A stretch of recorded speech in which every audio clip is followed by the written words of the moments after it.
Thanks for the college fund, bestie. Living my best life in Bali. The text from my sister-in-law, Amanda, popped up on my screen, accompanied by a photo of her lounging on a beach chair, designer sunglasses perched on her nose. $500,000 buys a lot of mojitos. My hands didn't shake as I read the message. Instead, I felt an odd sense of calm wash over me. I saved the screenshot, adding it to my growing collection of evidence. Don't worry about the kids' future, another text buzzed through. They can always work at McDonald's like their boring mom. I'm Julia Matthews, 35, and I've spent the last decade working as a risk assessment manager at one of Boston's top banks. Not exactly McDonald's material, but Amanda never bothered to learn what I actually did for a living. To her, I was just the plain sister-in-law who married her brother Michael, the unglamorous one who chose stability over sparkle. Guess your secret hiding spot wasn't so secret after all. Amanda's texts kept coming. Thanks for funding my world tour. I glanced at the family photo on my desk. My twins, Emma and Ethan, both 10, grinning at the camera during our last vacation. The college fund she'd supposedly emptied was meant for them, carefully built over years of smart investments and savings. What Amanda didn't know was that I'd learned long ago to prepare for the worst, especially when it came to family. 3 months earlier, I'd noticed something off about Amanda's behavior. She'd started showing up at our house unannounced, asking suspicious questions about our finances, lingering around my home office when she thought I wasn't paying attention. One evening, I caught her photographing documents in my desk drawer with her phone. That's when I called Marcus Chen, my investment manager. Julia, he'd said, his voice serious, your sister-in-law has been making inquiries about your children's college fund. She claims to have power of attorney. I wasn't surprised. Amanda had always been envious of our stability, of the life Michael and I had built. She burned through relationships and jobs, always blaming others for her failures. Lately, she'd been fixated on our supposed privilege, conveniently forgetting the years of hard work we put in. Let's set up a trap account, I suggested to Marcus. Make it look like the real thing, but with some special modifications. The plan was simple but effective. We created a dummy account with the same balance as the real college fund, but with specific tracking measures in place. Every transaction would be flagged, every withdrawal documented. The real money was safely tucked away in a different account, one that Amanda knew nothing about. Now, as I watched her vacation photos roll in first-class flights, luxury resorts, shopping sprees at high-end boutiques, I felt a mixture of pity and anticipation. She thought she was living her best life on my children's future. In reality, she was building an airtight case against herself. My phone rang. It was Michael, my husband. Jules, have you seen Amanda's social media? His voice was tight with concern. She's posting about some kind of world tour. Please tell me she didn't. Check your email, I said calmly. I just sent you something you need to see. I had prepared a detailed document showing everything. The security footage of Amanda breaking into our home office, the bank's records of her attempted fraud, the transfer she'd made to her personal account. Most importantly, proof that the real college fund was safe and untouched. I don't understand, Michael said after a long pause. How did you know? Remember last Christmas? I asked. When Amanda gave that drunk speech about how we didn't deserve our success. How some people just needed to take what was rightfully theirs. I've been in risk assessment for 12 years, Michael. I know the signs. There was silence on the other end of the line. Michael had always tried to see the best in his sister, making excuses for her behavior, hoping she'd eventually grow up. But this time, there was no excuse to be made. What happens now? He finally asked. Before I could answer, another call beeped through. Marcus Chen. Julia, he said, his tone professional but with a hint of satisfaction. The trap has been sprung. Every transaction your sister-in-law made has been logged and reported. The authorities have been notified and her accounts have been frozen. Would you like us to proceed with pressing charges? I thought about all the times Amanda had mocked my career, my choices, my dedication to providing for my children's future. I thought about her smug texts, her casual cruelty, her complete disregard for her own niece and nephew's education. Yes, I replied firmly, proceed with everything. As if on cue, another text from Amanda popped up, just booked a private villa in Maldives. Who needs college when you have an aunt like me? I smiled, knowing that her next accommodation would be far less luxurious. Marcus would be triggering the fraud alerts soon, and Amanda's tropical paradise would come crashing down around her designer sunglasses. Should we tell her? Michael asked, still on the other line. No need, I replied. The investment manager's call tomorrow morning will explain everything. For now, let her enjoy her last few hours of fantasy. I looked at the family photo again, at my children's bright, hopeful faces. Amanda had underestimated me, seeing only what she wanted to see. A boring sister-in-law who wouldn't know how to protect what was hers. She forgot that sometimes the quiet ones are the most prepared. My phone buzzed one final time. Thanks again for the college fund. Best thing you've ever done for me. I saved the screenshot, adding it to the evidence file. Tomorrow would bring a very different kind of celebration. But for now, I had some calls to make. After all, international fraud charges require quite a bit of paperwork. The call came at exactly 8:47 a.m. ballet time. I know because Amanda's Instagram story, posted just minutes before, showed her ordering a $200 champagne breakfast by her private pool. Living the trust fund life. She'd captioned it. Marcus's voice was crisp and professional as he delivered the news that would end her luxury getaway. Mrs. Matthews, I've just spoken with your sister-in-law. The authorities have frozen all accounts associated with the fraudulent transfers.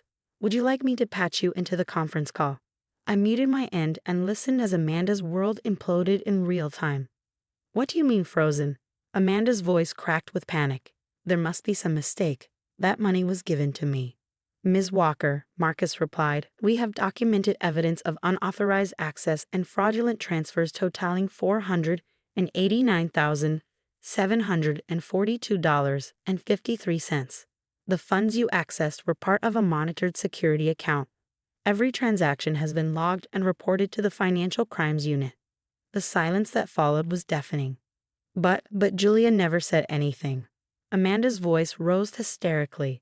She just let me take it. She knew I was spending it. That's correct, Marcus stated. Mrs. Matthews allowed the transactions to proceed as part of the bank's fraud detection protocol. The real college fund remained secure and untouched. I could almost see Amanda's perfectly made-up face crumbling as reality set in. The sound of breaking glass echoed through the call. Probably that champagne breakfast meeting an untimely end. This is impossible, she whispered. Julia doesn't know anything about banking. She's just a risk assessment manager at one of Boston's top financial institutions. Marcus finished for her. Mrs. Matthews has been documenting your attempts to access these accounts for months. Would you like me to review the evidence?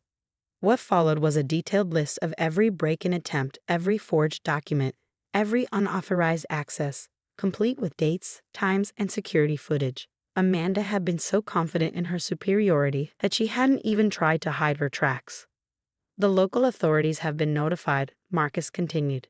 Given your current location, this falls under international banking fraud. I suggest you contact legal representation immediately. The call ended with Amanda in tears, her dream vacation transformed into a nightmare. Within hours, her social media went dark, but not before I'd archived every post, every boast about spending my children's money. Michael arrived home that evening looking exhausted. He'd spent the day dealing with frantic calls from their parents, trying to explain how their daughter had managed to commit international fraud. Mom and Dad want to know if we'll drop the charges, he said, sinking into the couch. They're worried about Amanda's future. I looked up from my laptop where I'd been completing the final fraud report. Funny how they're concerned about her future now, but not when she was stealing our children's education fund. They said we should have warned her. Michael continued, running his hands through his hair. That we set her up. No, I replied firmly. Amanda set herself up. All I did was protect our children from someone who spent years thinking she was entitled to whatever she wanted. My phone buzzed with a text from Amanda. You've ruined my life. I trusted you. How could you do this to family? I showed Michael the message. She trusted me? To what? Stand by while she stole from our kids. Before he could respond, another text arrived. Mom and Dad will never forgive you for this. You've torn this family apart. Michael read the message, his face hardening. No, Amanda torn this family apart when she decided to steal from her own niece and nephew. I smiled, reaching for his hand. This was why I've fallen in love with him. Beneath his desire to see the best in people, there was a solid core of integrity. The bank's fraud department is handling everything, I explained. Amanda will have two choices: face criminal charges or agree to full restitution with strict conditions. She doesn't have that kind of money, Michael said quietly. No, but she has that luxury condo our parents bought her last year, and that car she's always bragging about. Sometimes growing up means facing consequences. As if on cue, my phone rang. Marcus again. Mrs. Matthews, we've received a call from your sister-in-law's lawyer. They're requesting a meeting to discuss restitution options. I put the call on speaker so Michael could hear. Already? I asked. That was fast. Apparently, Ms. Walker attempted to check out of her hotel and was informed her credit cards had been declined. The hotel is holding her passport until the bill is settled. Michael's eyes widened. I squeezed his hand, knowing this was difficult for him. The lawyer mentioned something about liquidating assets, Marcus continued. Would you like me to set up the meeting for tomorrow? I looked at Michael, who nodded slowly. Yes, I replied. Tomorrow would be perfect. After hanging up, I opened my laptop and showed Michael something I'd been working on. A structured repayment plan that would allow Amanda to avoid criminal charges while making full restitution. It's strict, I explained. Monthly payments, financial counseling, no access to credit or loans until everything is repaid. But it's better than prison. You thought of everything, Michael said, a hint of amazement in his voice. That's my job, I reminded him. Assessing risks, protecting assets, and always having a backup plan. Just then, Emma and Ethan burst into the room, back from their after-school activities. Mom, Emma exclaimed, is it true what Grandma said? Did Aunt Amanda try to steal our college money? I patted the couch, inviting them to sit. Yes, but don't worry. The money is safe. Sometimes people make bad choices and then they have to deal with the consequences. Like when I tried to copy Josh's math test and got detention. Ethan asked. Exactly like that, Michael answered, but on a much bigger scale. As I looked at my family, Michael still processing his sister's betrayal, the twins trying to understand adult problems through children's eyes. I felt certain we'd made the right choice. Sometimes protecting your family means making tough decisions, even when others might not understand. My phone buzzed one final time that evening. A message from Marcus, meeting set for 9 a.m. Ms. Walker's lawyer has agreed to all preliminary conditions. She's on the first flight back from Bali. I closed my laptop and joined my family on the couch. Tomorrow would bring its own challenges, but for now, we were safe, secure, and most importantly, together. Who wants to help make dinner? I asked, standing up. Can we have breakfast for dinner? The twins asked in unison. Sure, I laughed, but maybe hold the champagne. The conference room at my bank felt smaller than usual as Amanda sat across from me, her designer clothes wrinkled from the long flight, dark circles under her eyes despite her makeup. Her lawyer, a sharp-suited woman named Patricia, sat beside her reviewing the restitution agreement. Gone was the smug sister-in-law who taunted me with vacation photos. In her place sat someone who finally understood the magnitude of her actions. The terms are non-negotiable, Marcus stated, sliding the document across the table. Full restitution of $489,742.53, plus legal fees and hotel charges from Bali. The condo and car will need to be sold immediately as down payment. Amanda's hands trembled as she reached for the papers. This is everything I have, she whispered. Actually, I spoke for the first time. It's everything you took. There's a difference. Her eyes met mine, and I saw a flash of the old Amanda, ready to argue, to blame, to justify. But Patricia placed a warning hand on her arm. My client accepts the terms, Patricia said firmly. We understand this is extremely generous considering the alternative. Marcus nodded. Mrs. Matthews has agreed not to press criminal charges, provided all conditions are met. This includes mandatory financial counseling, monthly check-ins, and full transparency about all financial accounts for the duration of the repayment period. As Amanda signed each page, I thought about the email I'd received from our parents that morning. They called me heartless, accused me of trapping their daughter, of destroying her life. They hadn't mentioned their grandchildren once, or the future Amanda had tried to steal. There's one more thing, I said, pulling out an additional document. This is a formal agreement that you will have no contact with my children until the restitution is complete and you've undergone counseling. Amanda's head snapped up. You can't keep me from my niece and nephew. Actually, I can, I replied calmly. You tried to steal their future. Actions have consequences, Amanda. This is one of them. 2 hours later, I walked out of the bank, the signed agreements safely filed away. Amanda had left in tears, finally facing a problem she couldn't charm or manipulate her way out of. Michael was waiting in the parking lot, leaning against his car. How did it go? He asked, pulling me into a hug. She signed everything. The condo goes on the market next week, and her lawyer is handling the car sale. It's done. He held me tighter. Mom called again, said we're being cruel. I pulled back to look at him. Are we? Really? Because I think we're being incredibly merciful. She committed international fraud, Michael. She could be in prison. I know, he sighed. It's just, she's still my sister. And Emma and Ethan are your children.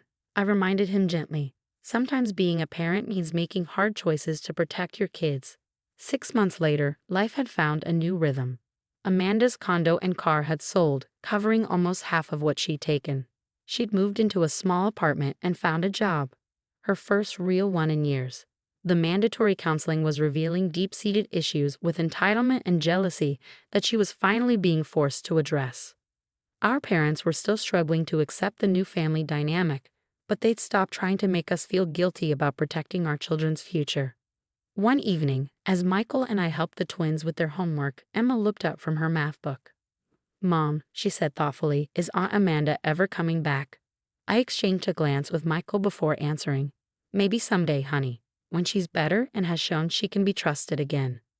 Good, Ethan chimed in. Because I want to tell her about my college plans. I'm going to be a forensic accountant, like those people who catch bad guys who steal money.